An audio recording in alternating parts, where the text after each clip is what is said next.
Can you hear me? Good morning. Um, my name is Jan, and I come from Slovenia. For those who are following the ski jumping, may recognize my country this year. And I'm here to talk about some really technical stuff. Usually the keynote is more of, you know, getting the expectations high for the meeting, but this time I will talk about really technical stuff.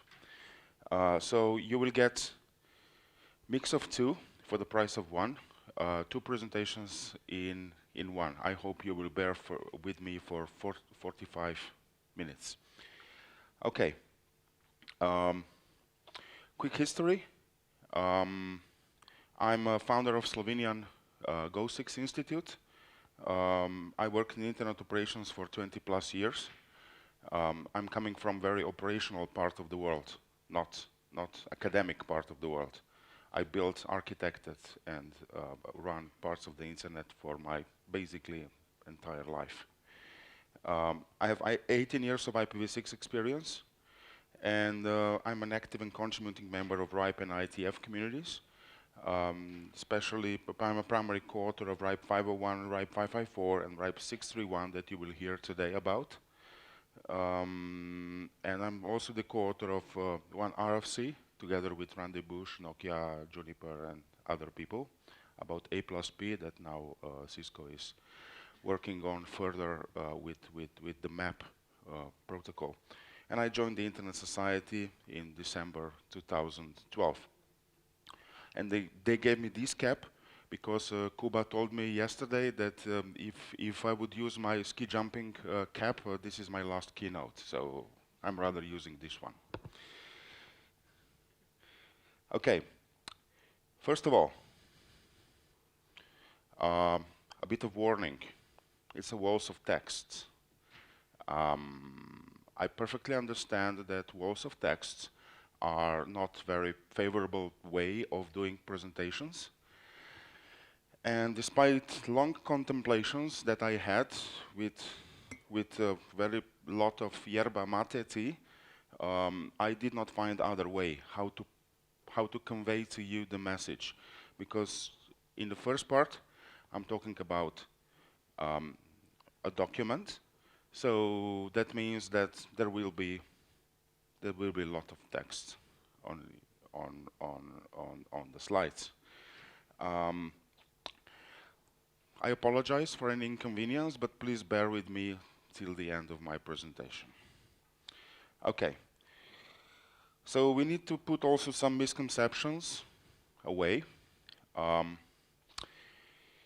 Lots of people thought, because I work for ISOC, I work for Internet Society, and lots of people thought about RIPE 631 document when it was in the making, that this is that ISOC document. It's not.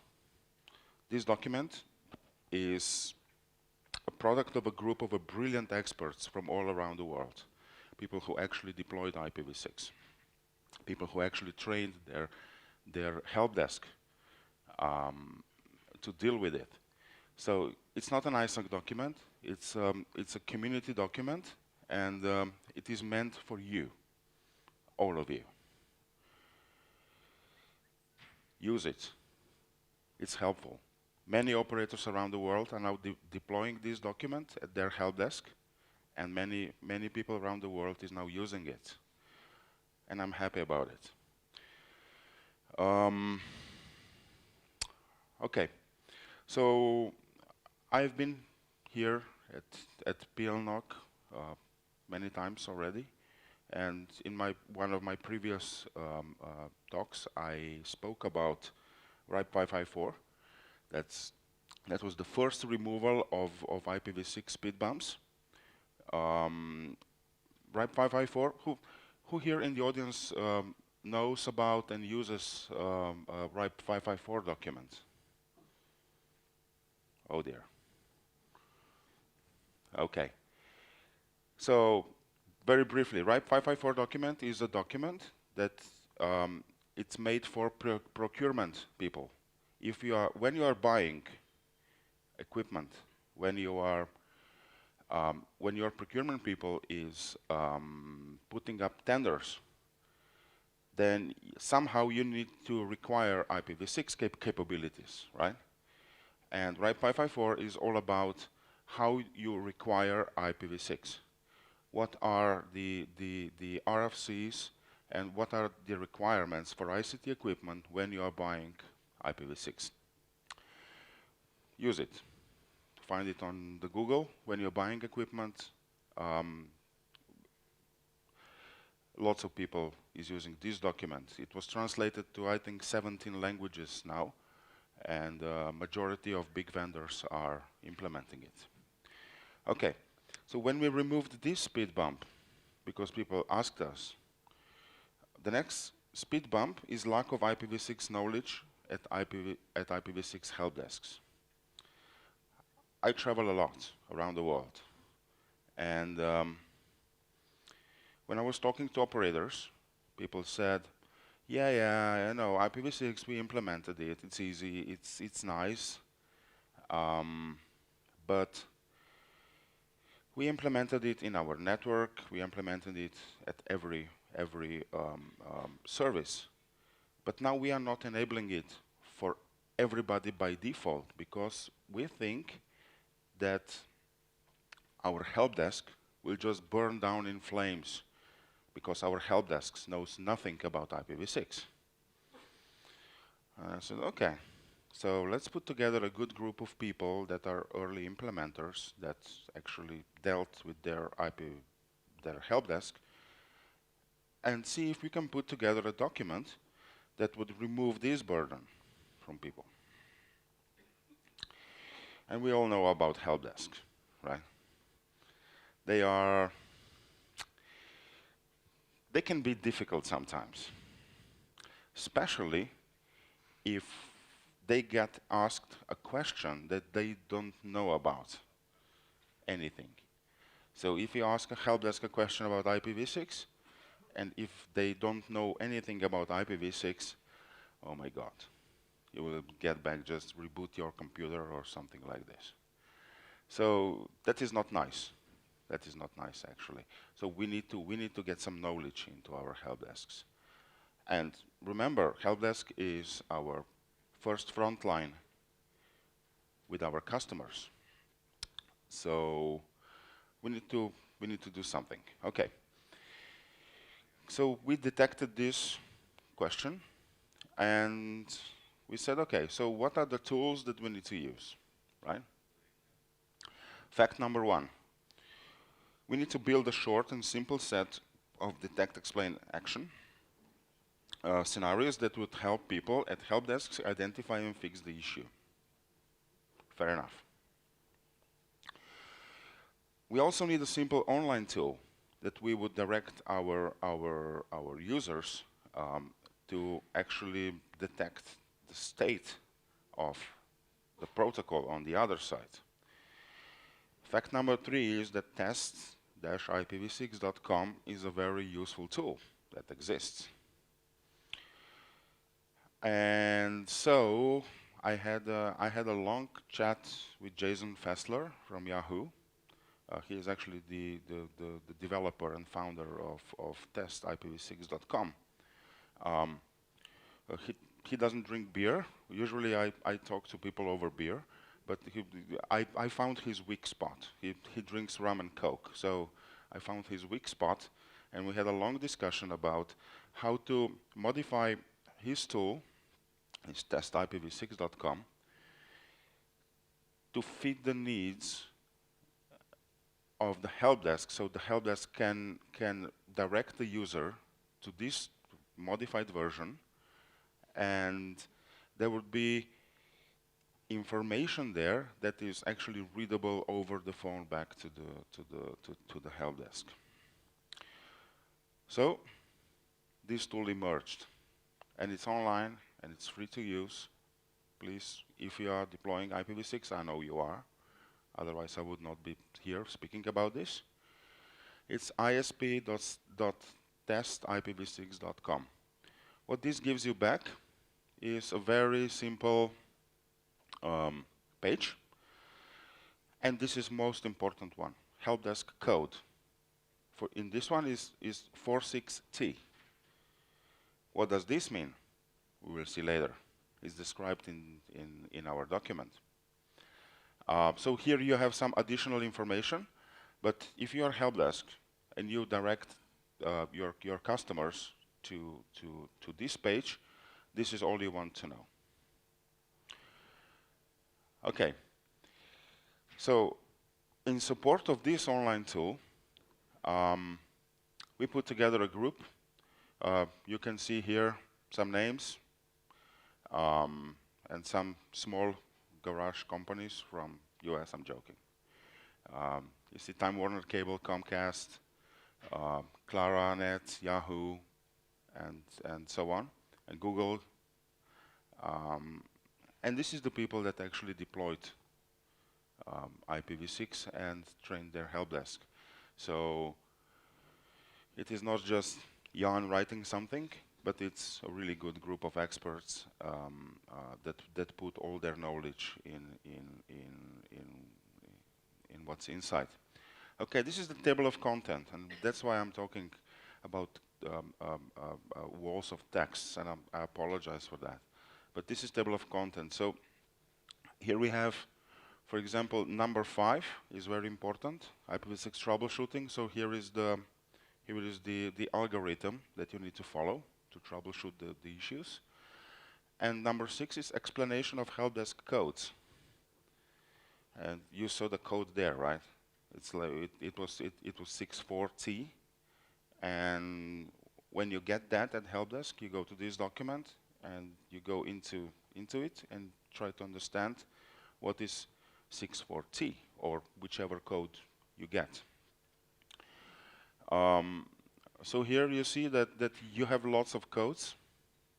This one, for example, was dual stack possible tunnel. Yeah, I had a tunnel on IPv4 when I was testing it. And these ones are the additional indicators. You can get 46T slow or 46T MTU. That means that possible MTU issues are present. Of course, first level help desk would not deal with the MTU issues. If you get the MTU, that means that you hand it over to your second level support or to your networking team immediately, because MTU issues are quite hard to tackle with. And then we have some considerations for IPv6 training for help desk, some conclusions, and operator specifics. So basically, to be really honest, this document was written with one thing in mind: to remove the burden for you guys to deploy IPv6.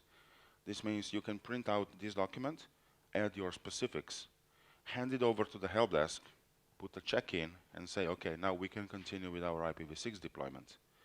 This will not stop us from deploying v6 for everybody.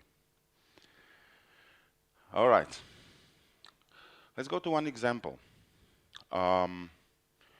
If you get the help desk code 624, that means 624, apparently. That means that you have IPv4, it's good, IPv6 is good and preferred. And there is interpretation. What is 624? Very, very short. You know, I'm an operator for 20 years. If the document is longer than 3 pages, I don't read it. I just set it aside and I will read it tomorrow or later or I don't know, when I'm on the plane, and then I don't read it. So we specifically wanted it to be really short and to the point. So the interpretation is quite short. You can give me at least that. And then you have action.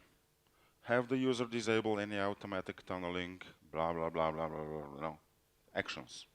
So you have the code, interpretation, action, and how to fix it. How cool is that?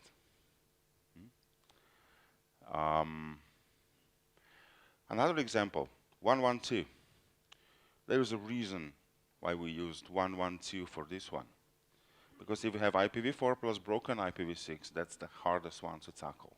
And this is the longest one with the explanation and fixing procedure. Because there is also the huge table, like a chart, to check if these IP addresses are present, because all of them should not be on your computer. So if any of them is on your computer, then you're doing something completely wrong, right? So, and of course, if you have broken IPv6, it can be anywhere. It can be on your computer, it can be on your local network, it can be on the CPE, it can be on along the path, it can be anywhere. So this one is really hard to tackle. Of course, interpretation, again, you have interpretation, IPv6 network connectivity, somewhere between the user and the website is broken. Oh dear. Assumption, the user has already power cycle home router modem and device as part of your standard troubleshooting procedure, of course. When you call to the help desk, all right. So I think I said what I wanted to do. So this document, if you are deploying IPv6, and if there is a need, and of course there is a need for your help desk to know something about IPv6, is here. It's yours. Use it. It's called RIPE 631. It was published. As you can see here, there is a link, and download it, print it out, add your specifics, and ship it over to your help desk. Okay. So when we get IPv6 out of our way and deploy it, of course. So how many of you deployed IPv6 already? Hands up. Wow. Oh dear. Please go and deploy it. It's not very hard. It's not. It really isn't. And I promise I will. In the future, I will stop talking about IPv6 because it's boring. Everybody is deploying it. It's not a problem anymore. Majority of the problems were tackled, and you know, it's not even a challenge anymore. You should be doing it by default by now. 10% of traffic to Google is reaching over IPv6. If you enabled it today, if you are a sort of landline, fixed network operator, like 30 to 40% of your traffic will switch to v6 immediately, because Google is doing it, Facebook is doing it, Yahoo is doing it, all the big guys are doing it. If you're a mobile operator, 50 to 60% of your traffic will switch immediately over to IPv6, because mobile users are mainly doing Google, Facebook, and things like this. So the learning curve today is like this. And if you're waiting, the longer you wait, the steeper the learning curve will be, because your networking team needs to understand how to tackle with IPv6. They need experience. And slow learning curve is good. Steep learning curve, that also means your dollar curve is going like this. And the longer you wait, the steeper the dollar curve will be, and it will cost more. It's very easy, so do it today. Okay. Here I just got bored with IPv6 in our Go6 lab. So as I told you previously, I'm the founder of Go6 Institute, the not-for-profit company that pushed IPv6 on a national level. And of course, we also have a lab. It's a room in a telecom building with 3x1 gig uplinks to 3 different providers with IPv4, IPv6. 3 racks full of equipment, where we are creating the testing, IPv6 testing environments where we can test stuff. But, you know, IPv6 these days is easy.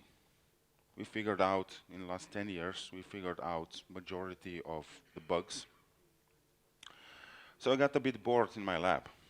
And I said, okay, let's try to do something different. Let's try to figure out how to do DNSSEC. How many of you are doing DNSSEC? Hands up. Oh dear. Okay. After this talk, you will just rush home and sign your zones, I promise you. It's so easy. So, okay, openly and honestly, why I did not sign my zones previously? Because I thought that DNSSEC is hard. It's not. It's the whole new set of complexity that you need to learn, but there is no need to understand all that academic complexity that is surrounding DNSSEC. And I'll explain you why. First, the acknowledgement. The Internet Society, I would like to thank the Internet Society. They let me spend some of my working time in the lab testing and playing with all these new and exciting protocols and mechanisms that makes the internet a bit better and more secure place. All right, so I woke up at one morning and I said, okay, let's implement DNSSEC in Go6ab. Why? Because I got bored with IPv6, really, seriously, because it's so easy. It's not even a, you know, it's just do it. So what I have is a Power DNS server. It's used as a primary non-signed domains and was used as a primary server for all my domains in my system. And then I put Open DNSSEC platform for signing domains. Okay, to be honest, why I did this? Because it was a challenge from Matthijs making. At that point in time, he was working for NLNet Labs, and he was one of main developers of Open DNSSEC. At one point in time, he asked me, why is Go6.si not signed? And I said to him openly, like frankly, Matthijs, because I don't want to go and learn all this complex stuff. If you write me a document that would say, okay, install Linux, install this, install this, install this, configure this file, edit this is how you add the domain, this is how you sign the domain, and this is how you publish the DS keys. If you write me a very deployment-oriented document, then I will do it. And he did it, so I had to do it. And that's why I'm standing here talking to you about this stuff. All right, so I put in Open DNSSEC platform for signing domains, like a bump in the wire, and as a secondaries, internet-facing DNS servers, I use bind9 DNS. I'm thinking of changing them to Unbound or to NSD basically, but for now it's bind9. Virtualization used, it was Proxmox 3.4. In December I built a completely new cluster for virtualization with some big machines, and now I'm running Proxmox 4.1. It's quite a nice one to use. And the OS templates were Fedora 20. Fedora for OpenDNSSEC is the preferred one because they keep up with the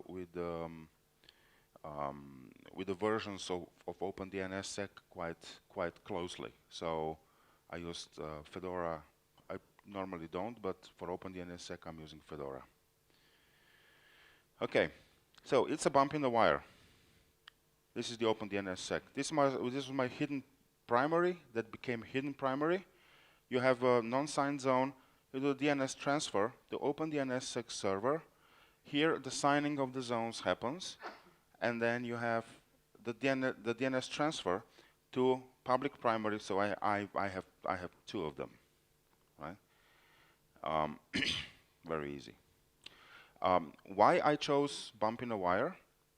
Because if anything goes wrong, anything, I can revert back and point NS records on the TLD, on back to hidden primary, and everything works as before.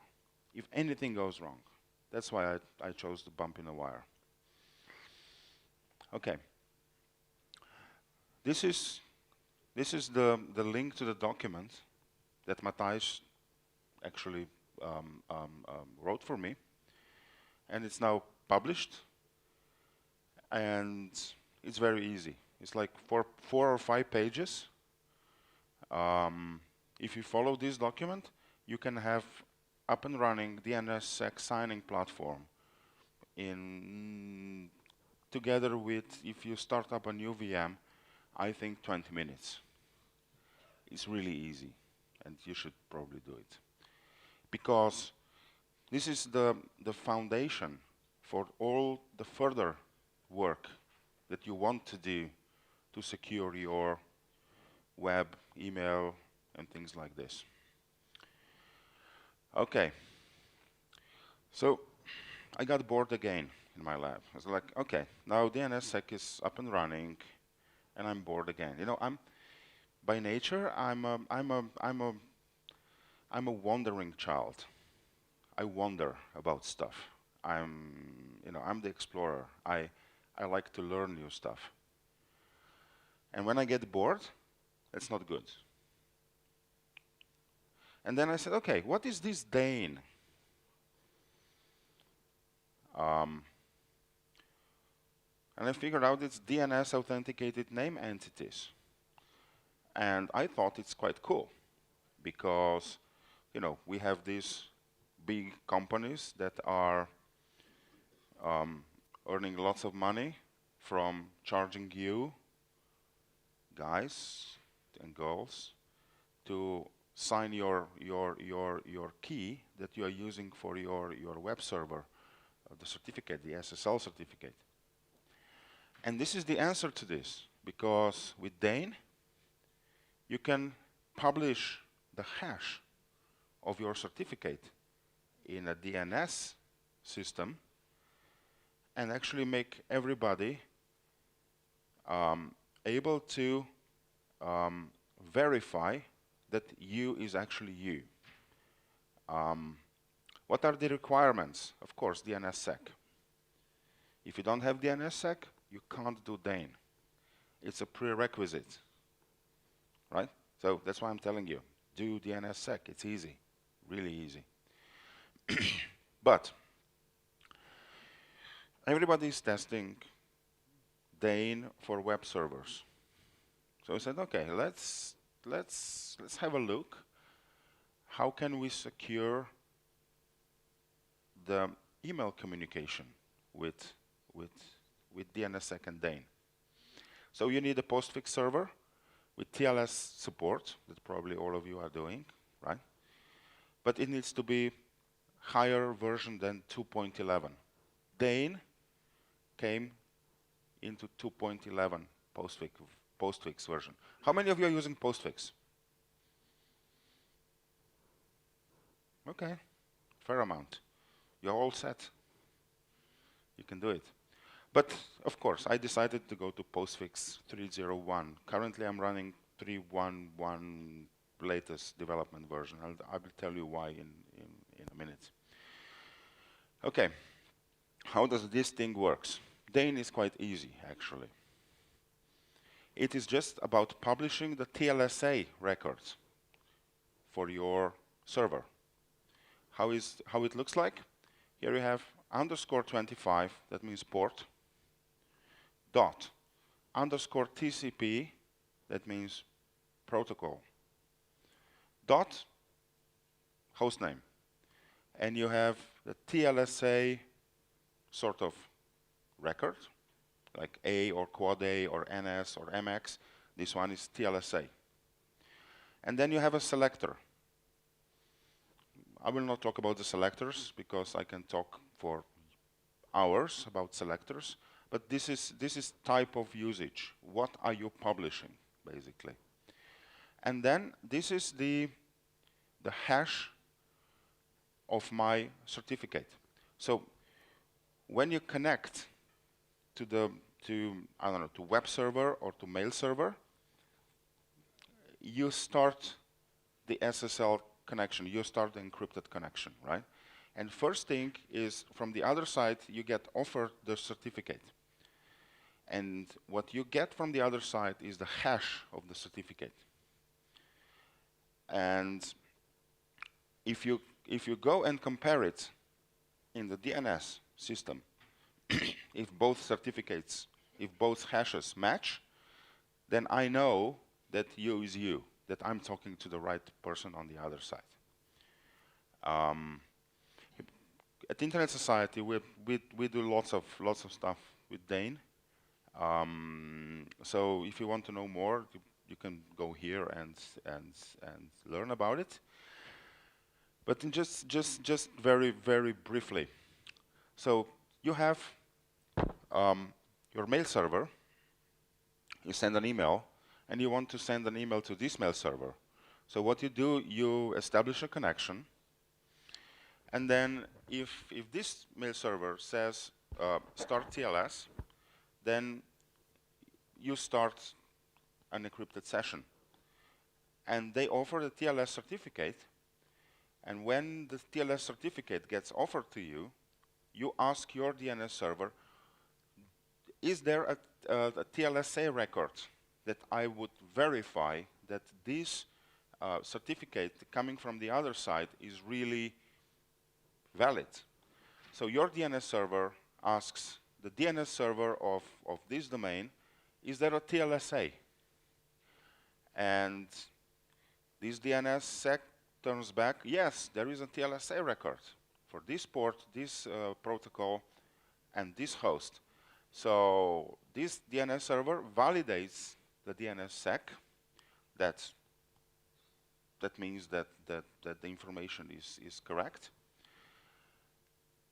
So now you know exactly that even though if on this side the certificate is self-signed, this is the right machine to talk to.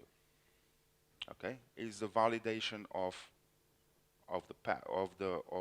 the end host. So you can start encrypting, and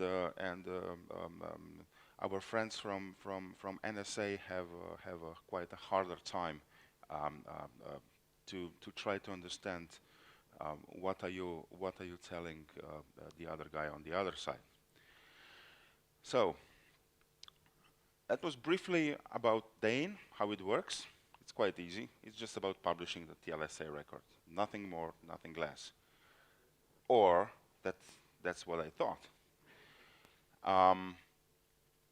So the my MX server was able to verify TLS cert to T2. That's one of the biggest ISPs in the country. That's you know, I live in a very small country, like 2 million people altogether. So the networking people know each other basically. And I was talking to all these guys. 5 minutes left? Oh dear. Should we include the power outage minutes? Okay. I'm not nearly done yet. So, okay. So I was able to verify that I could send email to T2 mail server and verify the ending. And I was also able to verify the TLS connection that I was sending to my friends at NL Net Labs. That was easy. That's a postfix config. That's what you need to put in your postfix. And it's done. You leave it there and it's doing DANE. So now all of a sudden you actually know who you are sending stuff to. Okay, but then I got bored again. Okay, DANE was up and running, verifying. What if I push the whole thing to the corner and say, okay, let's see where it breaks? And I created a TLSA record with a bad hash. And Postfix failed to verify and actually refused to send a message, because that means that somebody is in the way. Somebody is pretending to be you, so mail would not get delivered. Okay, now in the latest edition, when I'm using Let's Encrypt certificates that are actually signed, if you have malformed the TLSA record, it actually delivers the mail if your certificate is signed and trusted. I need to talk to Victor Duchovny about this stuff, because I think it's still that it's not the good behavior to have. So you see here, untrusted TLS connection established, and the server certificate not trusted, and it was just the connection was dropped. It was not delivered email. Okay, and then I got bored again. And I said, okay, am I the only one on the internet using DNSSEC, DANE, and TLS? So let's see. So my thought was, okay, we have this Alexa 1 million top domains, and let's just send an email to all of them. Why not? It's internet, it's open, it's free, right? So I fetched the top 1 million Alexa domains and created a script that sent an email to test-dnssec-dane at each domain. This mail should not be delivered, because it's like, you know, I don't know a guy that would have an email like this. But after some tweaking, we got some good results, and the whole thing was running for 15 days, the analyze and the whole thing. And here are the results. Are you eager to understand the results? Okay. So out of 1 million domains, 992,000 of them had an MX record and mail server. 70% of them, 70%, were encrypted with TLS. How cool is that? Our friends at NSA are not very happy about this. 70% were encrypted of any kind, and we will go deeper into this soon. Majority of TLS connections, 60%, were established with the trusted certificates.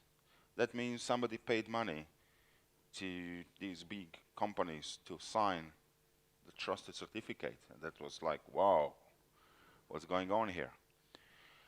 And okay, 1,382 connections they announced the TLS capability, but actually it did not work. It was a handshake failure.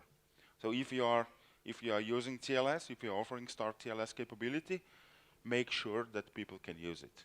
Otherwise, you will not get emails from majority of other people. Let's go a bit deeper into it. The TLS established connection ratios. So anonymous, 109,000. Anonymous means that it's opportunistic TLS with no signature. That means it's just a certificate, no signature. Then untrusted means that are not signed by trusted CA, self-signed, or 167,000. Trusted, that means that somebody paid money for the certificate, 410,000. Verified, 128. How cool is that? That's DANE. If you get verified connection in your log file, that means that domain published the TLSA record, so my server could match the hashes of the certificate and match the hash that is published in your TLSA DNS record. So I'm not alone. People on the internet uses DANE. How cool is that? And about the mail distribution, of course, Google.com, they are handling the most domains. TLS state is trusted, and so on and so on. You can. I understand I have like 5 minutes, so I will go through it fairly quickly. These are people that are handling lots of email domains. But hang on. None of these big email servers and domains are DNSSEC signed. That meant no DANE for them.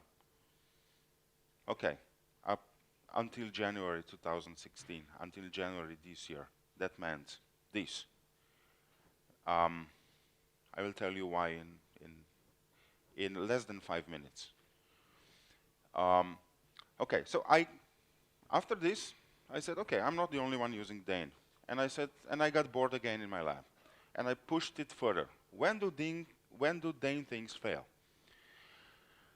Of course, and now you need to follow it pretty closely, because even I get completely confused when I'm explaining this stuff. So, of course, wrong certificate hash in the TLSA, refuses to send mail, and that's the wanted behavior. Then if domain where MX record resides is not DNSSEC signed. Okay, they're telling me I should end. Should I end? Or should I go very quickly through the end? Very quickly. Okay. Download the slides and read them. Okay, so this is the most important one. If you have MX record in non-signed zone that is pointing to the mail server that is residing in a DNSSEC signed zone, then DANE fails until now. Because the process on your mail server just exits. It says, okay, I received the MX record that is not verified, that is not trusted, is not DNSSEC signed. So the whole thing in your postfix just exits. So for example, Go6ab is signed, and I have some domains that are not signed, that let's call it not signed.si, and MX record points to mx.go6lab.si that is signed. And if you send an email to yarn@signed.si and yarn@notsigned.si, these things happens. When you send to yarn@signed.si, there is a verified TLS connection. When you send the email to not signed, despite the fact that MX is pointing to the end host that could be verified and has the TLSA record published, it says anonymous. And I think this is not the right behavior, because if you have a chance to verify the end host, then you do it. You just don't go, okay, one of the information that I'm receiving is not 100% sure. But still, if you can, you know, that's my operational mindset. If you can verify, verify it. Okay, I will also go through this one. Okay, so we started a lot of discussion about this stuff at the ITF and on the postfix mailing list.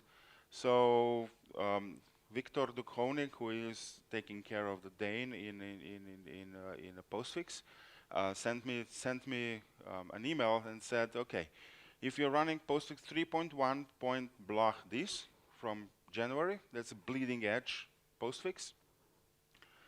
They actually implemented the stuff that I was rumbling and complaining about. So this is now fixed. But I'm not sure if you're running the bleeding edge latest development version of postfix. So, but if you do, you're all set. You will also verify the end host despite the fact that MX is a non-secure zone.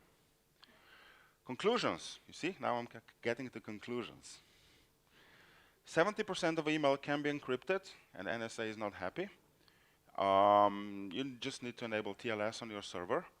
We have a low number of DNSSEC signed domains. We have even lower number of DANE TLS verified servers connections. And I'm sure that when you get back home, you will sign your zones and publish the TLSA record because it's easy. And then you will get bored, like I did.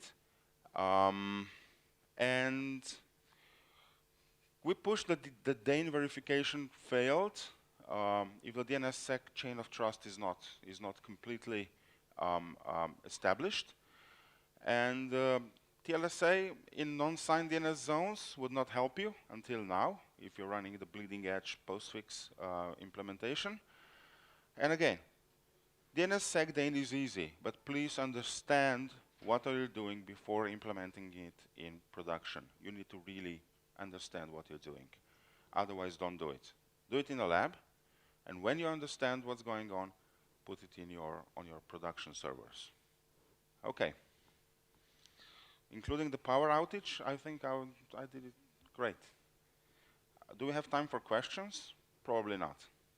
Okay, I will be here today and tomorrow. If you have any questions, find me in the hallways. And now I believe I have to just leave. Thank you very much. Thank you very much for your lecture. Big applause.